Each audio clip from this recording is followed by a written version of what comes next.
great panelists today and a great subject. So I'd certainly like to introduce Joe Wasco, who's the founder and CEO of Thrive 360, doing incredible stuff with mental well-being. Just joined Thrive 360, just joined the Technology Collaboration Center, and I think you're going to be very interested to learn more about them today. We have Cindy Olson, and I might say a very old friend, and just was an incredible person when it comes to innovation or innovating cultures within companies. She's the founder of the Executive Strategic Alliance, and again, I recommend anybody who doesn't know about the Executive Strategic Alliance to learn more as well. It's a pleasure having you here. And then last but not least, was it the astronaut Greg Chamatov, and who probably needs no introduction, but it's an absolute pleasure to have you, and we look forward to everybody's contribution today. So I think, we are obviously living, sorry about that.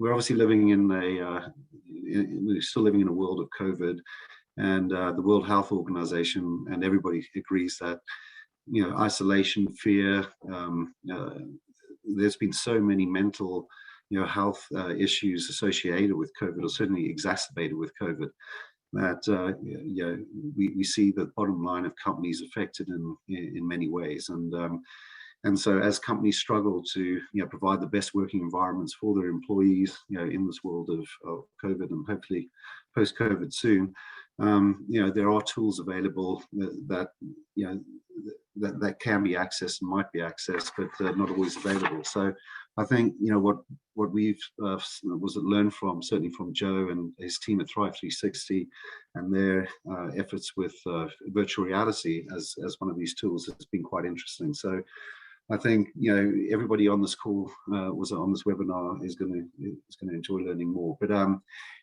as we sort of progress, how do we take advantage of these? How do we access to these? And I think this is an important conversation that we all need to have. So I think, enough from me, and I think maybe the panel. So Cindy, probably I'd like to maybe start with you.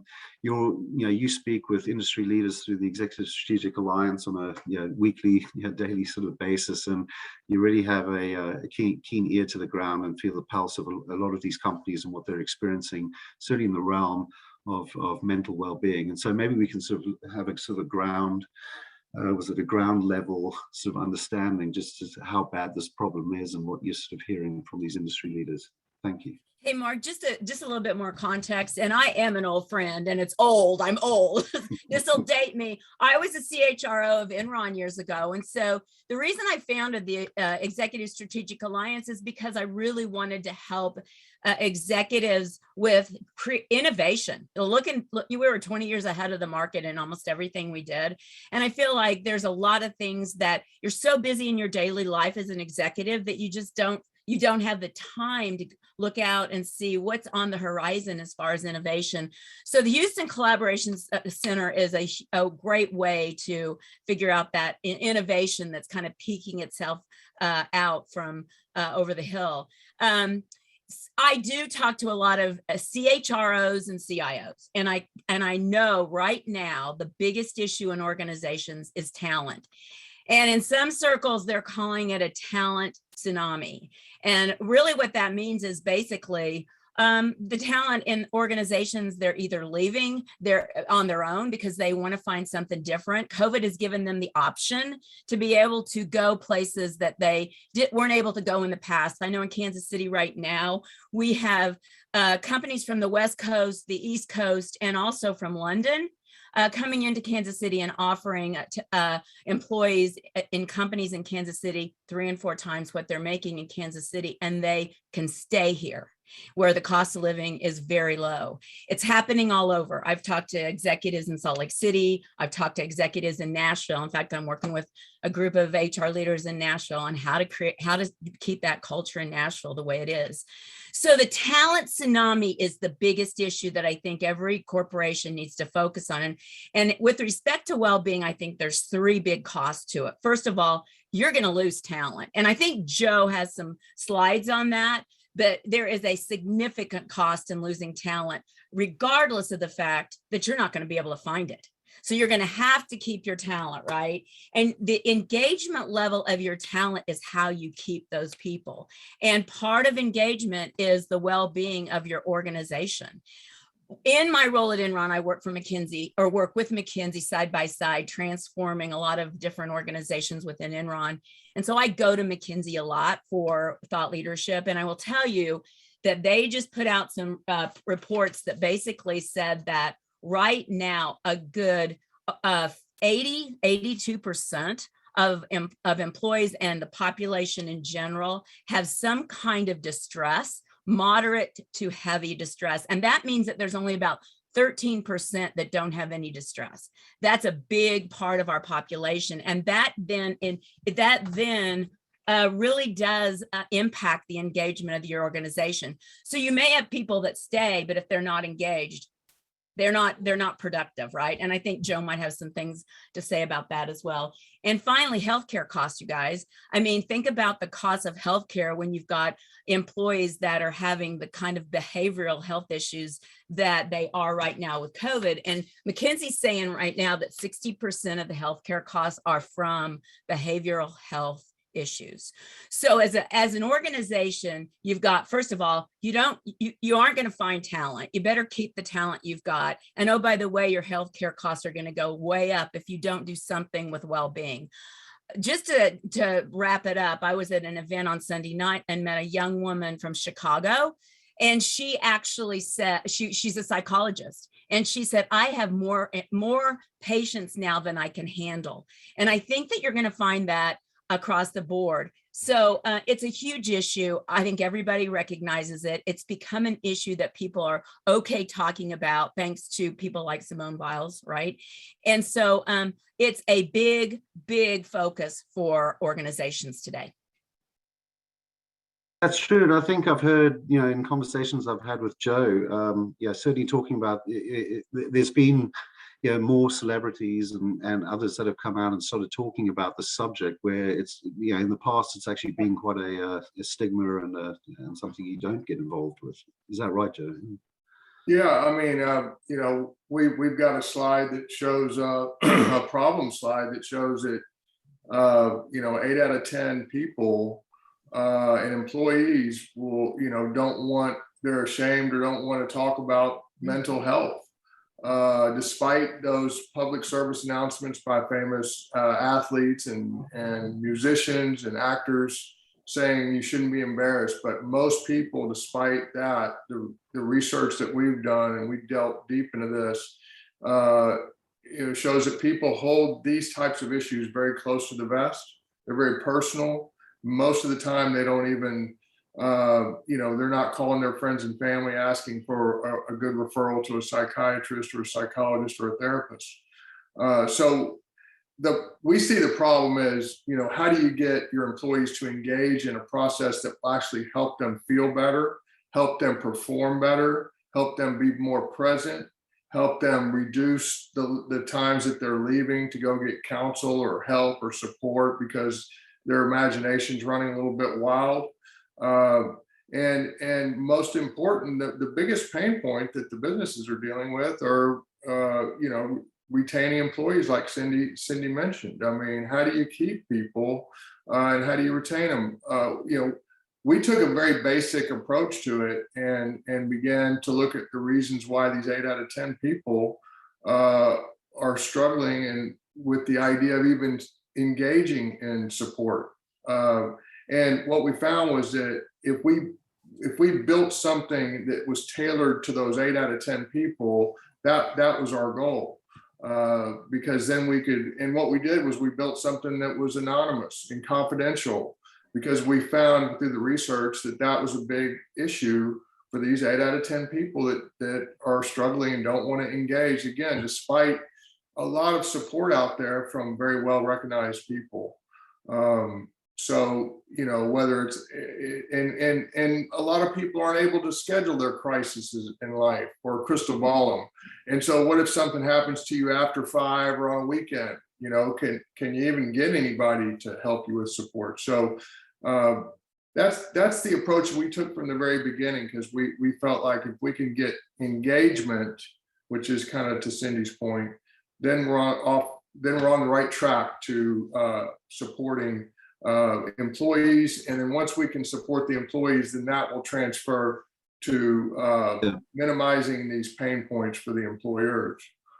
Yeah, and there's certain terms that I'd never heard before, like absenteeism, presenteeism, really, that really do have a bottom line impact. And Cindy, I'm sure you know all the stats in terms of billions and various other things like that. But that really is, it's certainly an issue. And I think we've all been guilty of being at work but not really being present, presenteeism, absenteeism, you're just not there, but things like that. And when you're not there, you are usually thinking about certain other life issues and things like that. And so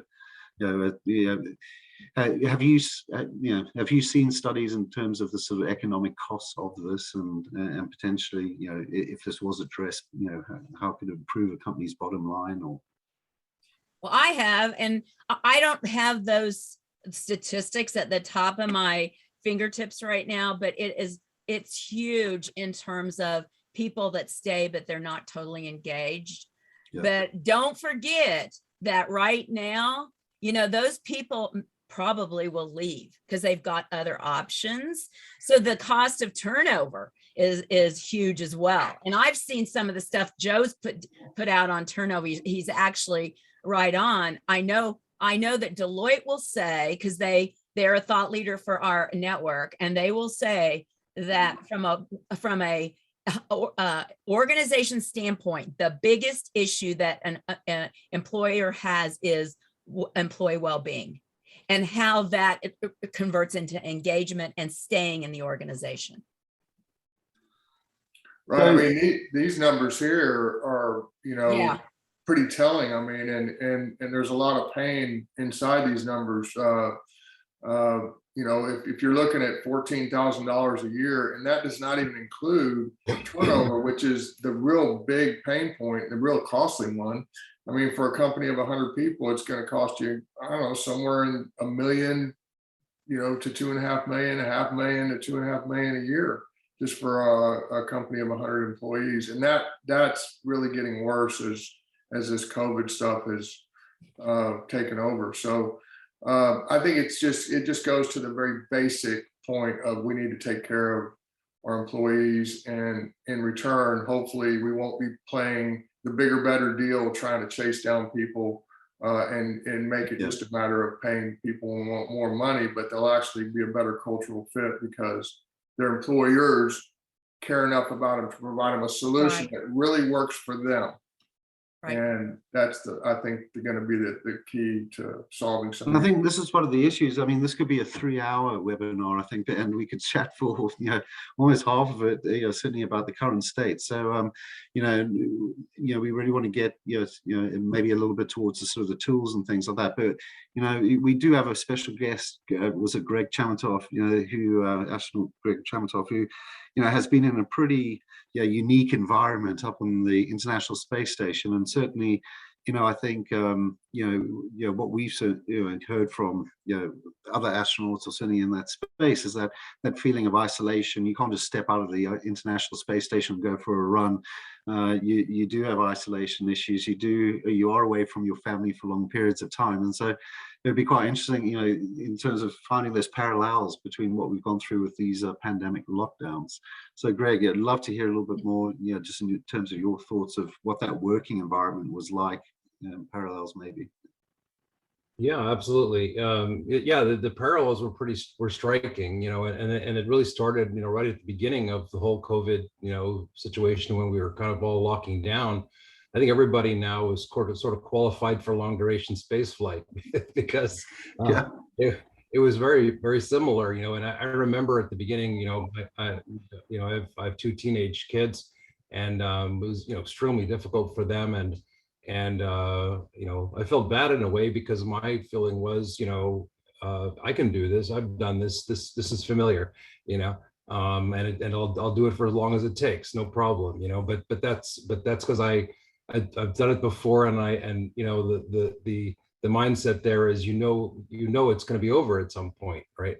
And you just have to get through it.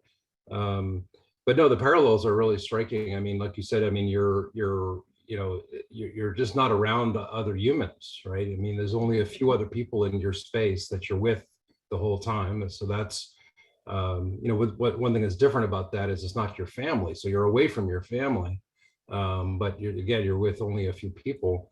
You can't go outside, like you said, or you rarely get to go outside.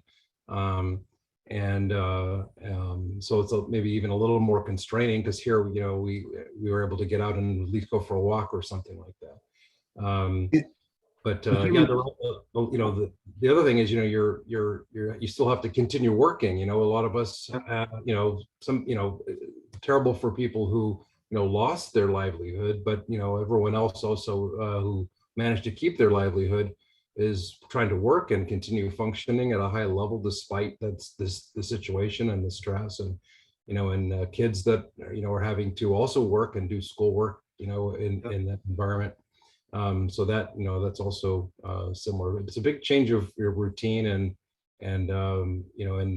so I think everybody's got a sense now of kind of what it's like to be in that kind of environment. Yeah, I mean, we all have this sense, or also we have this romantic notion of being an astronaut is just this incredible experience. But was it being in a little tiny sort of metal capsule is it brings that mental issue, and so it's a big part of NASA that human spaceflight performance is the mental health and well-being of the astronauts. It is. It's a huge focus, yeah, and the advantage I think that we have in an environment is part of the training, but also just the philosophy is we're not afraid of getting the mental health help, right? I mean, there's a group at NASA called BHPG, Behavioral Health and Performance Group, and their whole job is to make sure that the crew functions, in a healthy manner, emotionally, and provide, support in different ways, including, psychiatric support, and that's a requirement. So you can't avoid, the therapy session. It's going to happen, and and you're going to get asked all the questions, and the more you talk, the better, but we had that, and that every crew member on board has that, regularly, and I think that helps. That certainly helps. And we didn't have tools like the ones we're going to talk about today, where you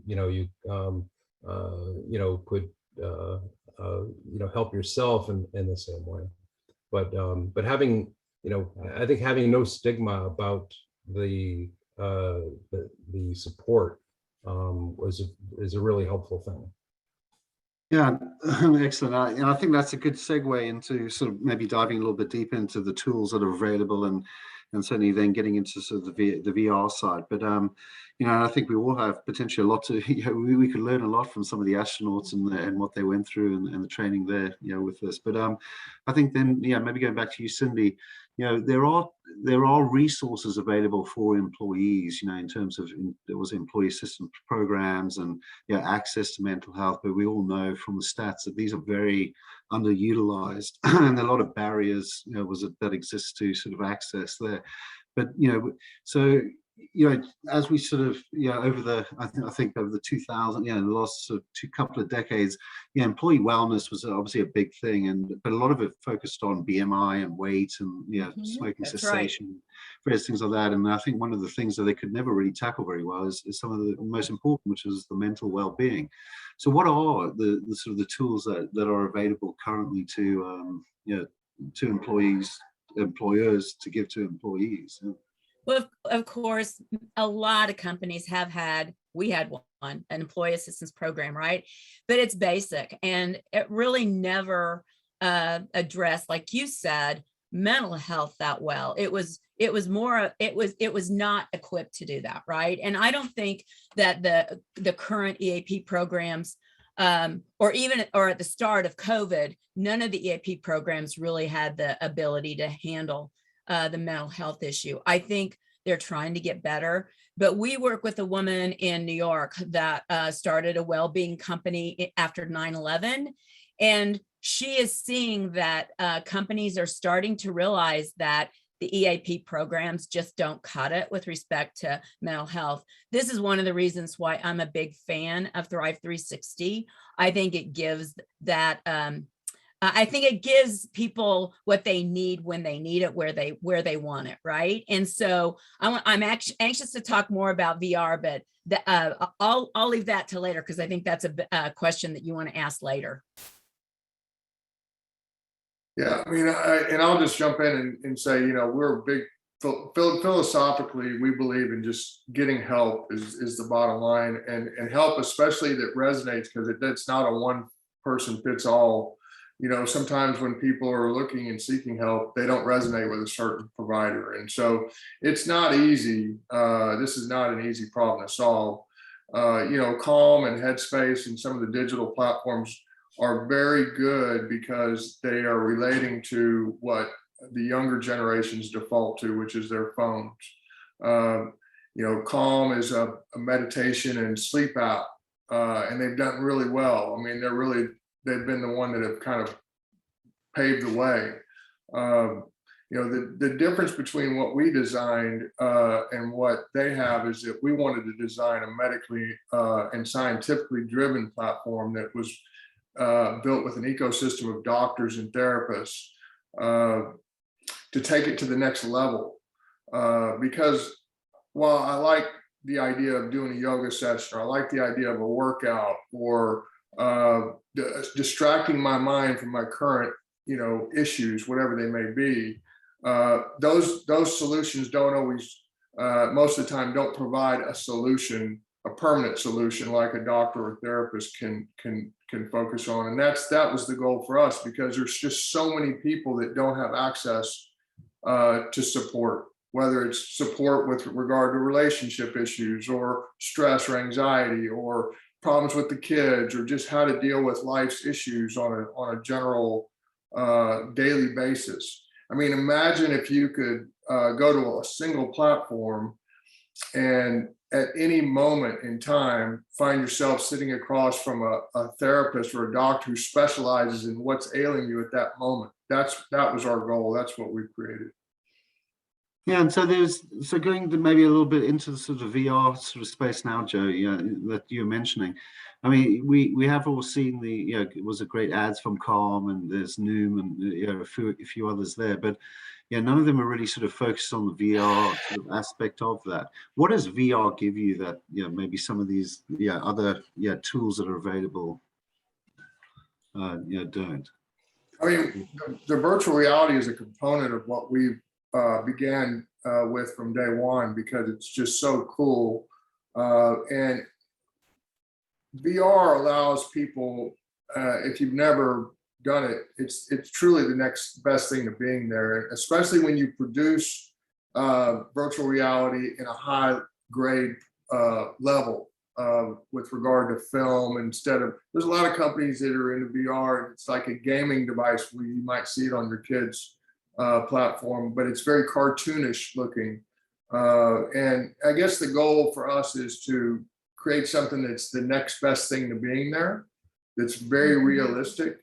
And for us, it's very exciting, because the future really is, especially with medical, the future is looking at delivering a virtual reality system that can be used, again, from the comfort of your own home, from the comfort of your own happy place, to go to your happy place.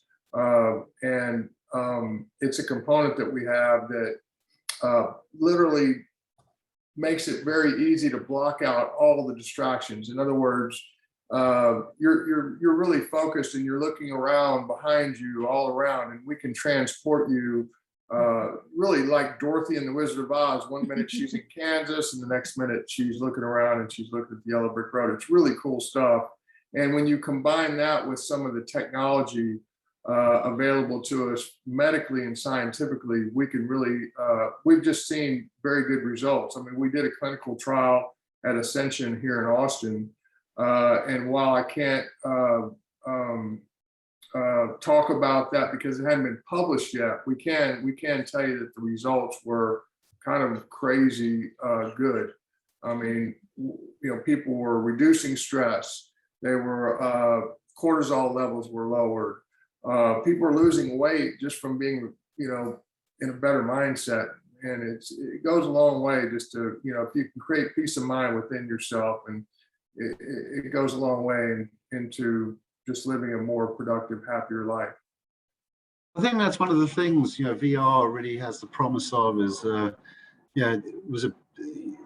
creating those environments that, and certainly I think Greg would probably appreciate that as well. When you can't step out of the ISS, you can put this on and all of a sudden you're transported to a beach or your happy place. And I think in our mind's eye, we all know what our happy place is, and being able to transport yourself to that, obviously is going to have a positive effect on the mental well-being.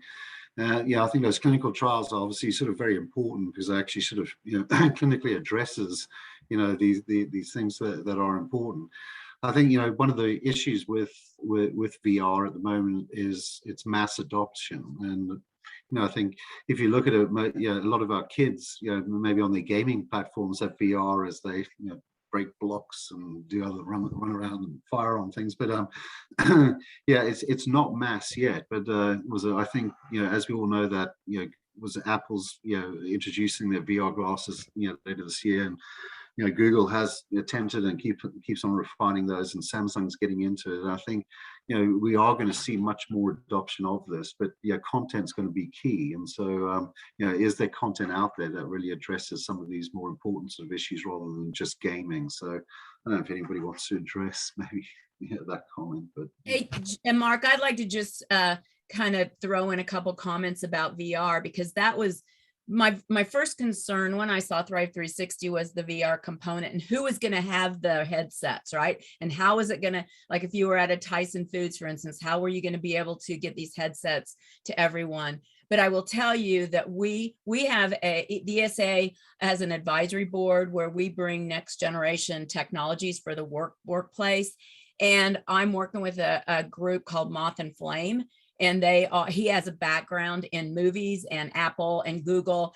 And we're talking about him going to corporations and then converting all their training to VR, because he believes that's the future. And I do too. I think just like everybody has a cell phone today, that VR is going to be part of the future. And so this is Thrive 360 gives you not only the great content and where you are, where you need to be, but then it's also thinking about future and giving you that future technology. And that's why I'm excited about Thrive 360. It's innovative. Yeah, I think it's, especially when those employee assistance programs are so underutilized. There needs to, we've got to break down these barriers of access to the tool sets that these therapists use in order to help people. And so, the amount of times where you probably don't go and see a therapist is, because you've got to book ahead, you've got to try and find the right therapist, and do you get along with that therapist, the stigma involved and things like that. But if I can do it in my own home, access the tool sets that they use, I know it's not a live one-to-one session, but certainly take advantage of some of those tools. It seems like it's it's more access, and I think, Joe, that's potentially, from what you've told me, how you started the company, it was breaking down those barriers to access really to those tool sets. And well, I mean, that's really the bottom line. I mean, Fitbits and gym memberships have gotten us this far, but it doesn't seem to be making much of an impact on the media that's being pushed at us and our kids. There's a lot of politics and just the media, whether it be social or TV, it's creating. I mean, we all know it's just creating a lot of stress and anxiety. Our goal was to just help people in general deal with coping with that. And the way that, that we looked at it was we have to really look at the barriers as to why people are not engaging, whatever reasons those are, and deal with the reality of it, and then build something around that reality. And so really the way we engineered this was surprising to us in many cases, because when you really dive deep into the research as to why people aren't engaging, there's a number of reasons. Some of it's time, some of it's money. Those are the two big ones, really. And then there's trust issues.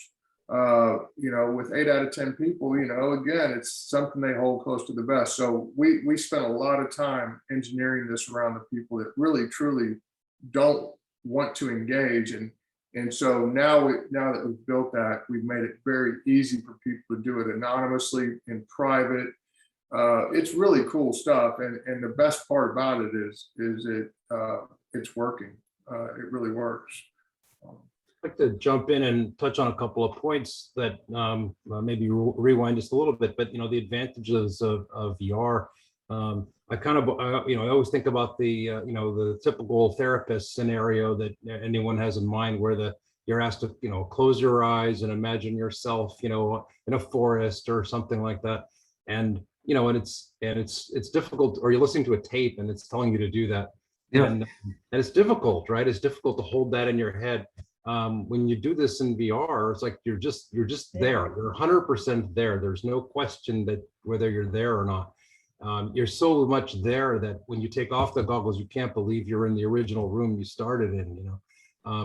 So it's very powerful in that way. And there was a story that I told Joe 3 years ago. I've been helping Joe work on this for many years, even before that. And but I was in the hospital for a long time, for a month, basically, for something, and I was going crazy, just sitting there.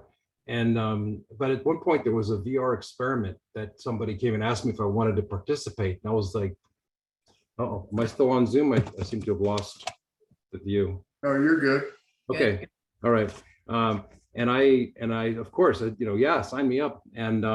And so for one day, unfortunately, only for one day, I got to use VR while in the hospital, and it was a great day because I was in different places. I wasn't in the hospital all day. I was all over the place, and exploring, and it's a kind of an amazing tool for being able to change your mental state and situation.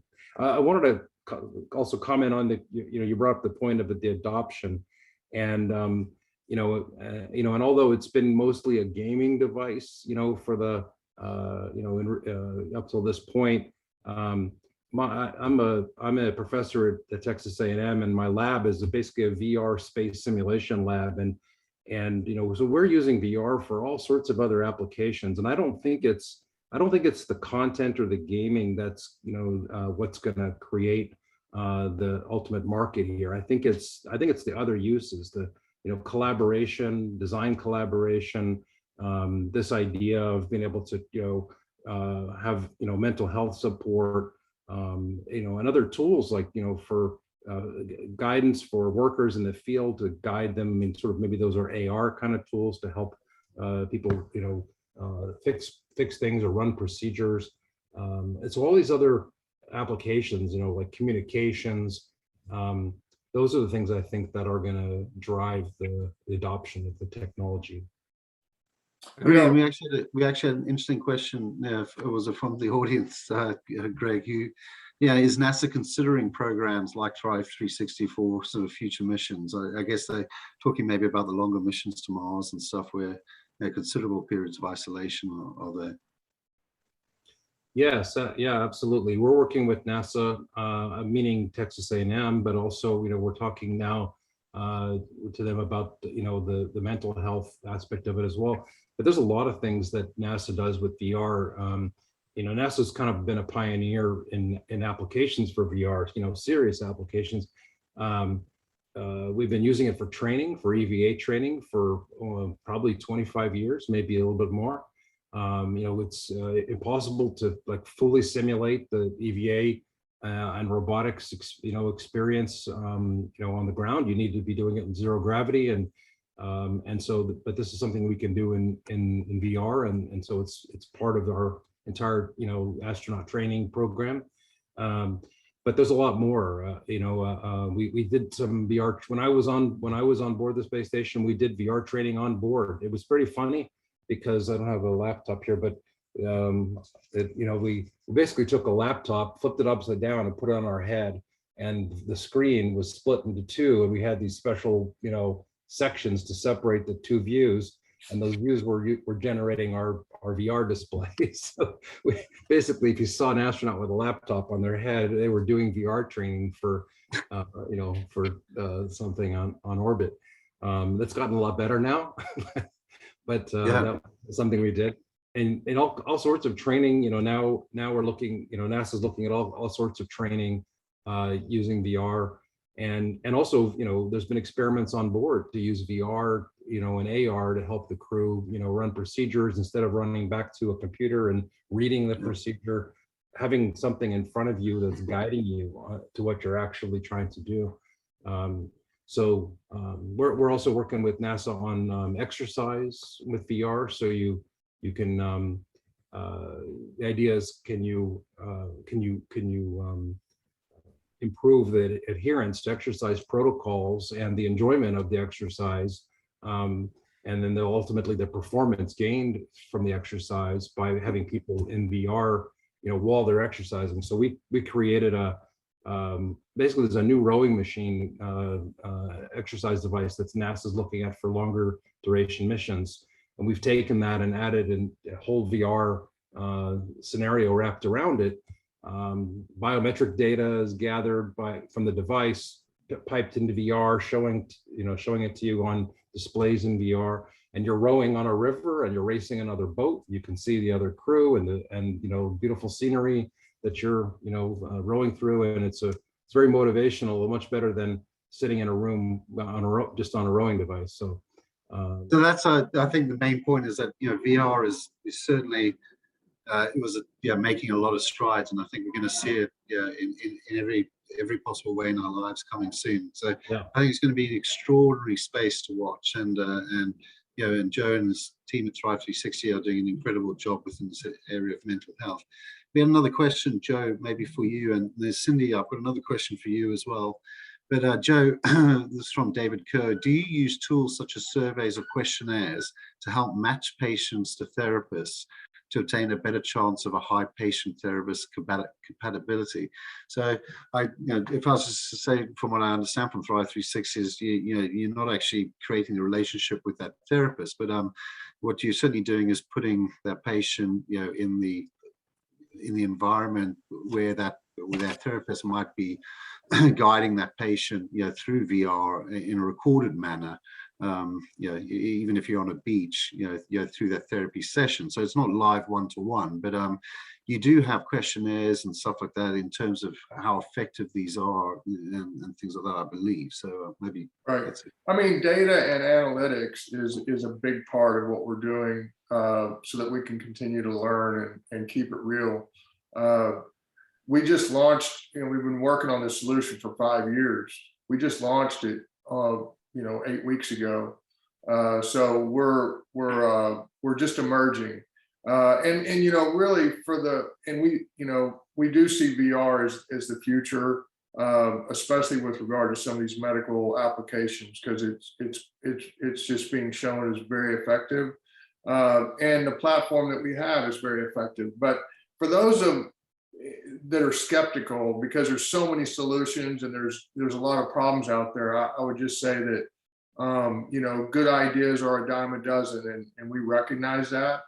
Our goal really is to demonstrate ROI, not just financial ROI, but human capital ROI, because that's really what a lot of these companies are dealing with right now, is that the cultures are getting disjointed. Life has changed in a crazy way over the past 18 months. And so we just maybe got lucky, but we have something that we're eager to measure with people with regard to not just financial ROI, but human capital ROI too. And that goes to those surveys that you were just mentioning,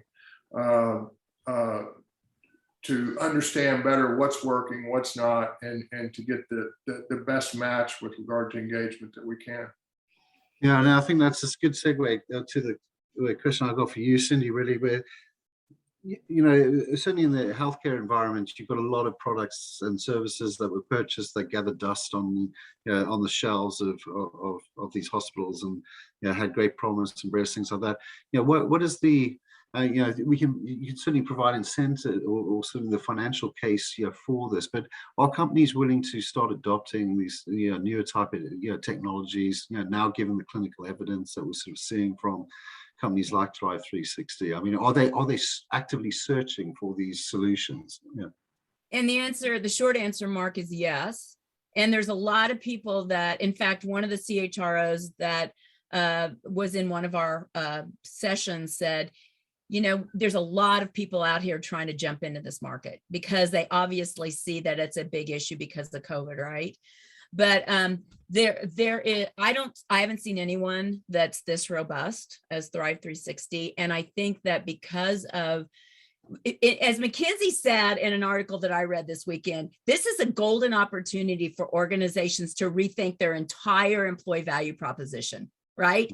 And if they don't do it, they've got a problem, okay? So if I was still there at Enron, we would be rethinking everything, right? And because this is a top issue around talent, and talent is the top business issue. It's not just an HR issue, it's the top business issue.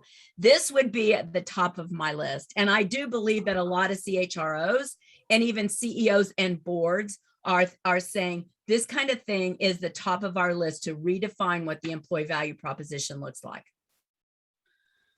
Fantastic. I couldn't agree more. But I think just looking at the time, we're getting on. I know I'd have loved to explore a lot of these areas in far more detail, and maybe we can do that towards the end of the year with maybe a in-person sort of meeting around VR. The Technology Collaboration Center has had that type of workshop, which was very well attended, and I think these are great areas now to explore further. And so, we could wrap it up now. I don't know if any of you got any sort of closing sort of comments, but I'll quickly open it up to you guys. Well, I'd love to hear more, Greg, about what you think is going to drive the adoption of VR. Because I do believe it's the future. And if it's not the content, I'd love to have some more conversation around that, because I do believe that's where it's going. Then how are companies going to drive the adoption, or how is the adoption going to be driven? That's a conversation in itself. And I think that you bringing that up is worth exploring, honestly, in this kind of venue, because it's an innovative technology, Mark, that everyone should be thinking about. I agree. It's right there in the forefront. Yep. Yeah. Well, I mean, maybe a few examples. Something that we're doing is, we're trying to bring it into the STEM world as well. So, this